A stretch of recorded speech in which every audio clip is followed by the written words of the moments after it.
पाहिलं तर या ठिकाणी काँग्रेसचं आंदोलन सुरू आहे। माजी शहराध्यक्ष अरविंद शिंदे आपल्यासोबत आहे। काय सांगाल या ठिकाणी आज काँग्रेसकडून जे आहे ते आंदोलन केलं जातं? जनरल डायरची प्रतिकात्मक पाहायचं असेल तर अमित शहाला बघावं।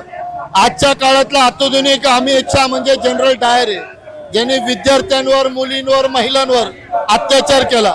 त्यांनी राजीनामा द्यावा, यासाठी हे आमचं काँग्रेस पक्षाचं आंदोलन आहे। एकीकडे जर पाहिलं तर रोहित टिळक तुमच्याच पक्षाचे आधी पूर्व रुक्मेचे तुमच्याच पक्षाचे जे आहेत ते नगरसेवक होते आणि या ठिकाणी आज त्यांनीच अमित शहांना आमंत्रण केले।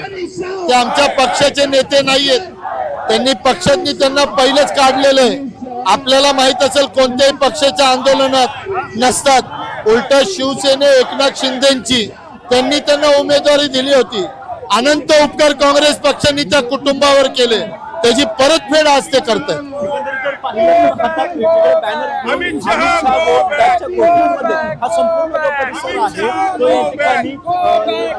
ठिकाणी सुरू आहे। काळे कपडे या ठिकाणी, काळे झेंडे या ठिकाणी दाखवून या ठिकाणी आंदोलनाचा जो आहे तो निषेध या ठिकाणी सुरू असल्याचं आपल्याला पाहायला मिळतंय आणि मोठ्या संख्येने जे आहे ते कार्यकर्ते या ठिकाणी आंदोलन करत असल्याचं आपल्याला पाहायला मिळतंय।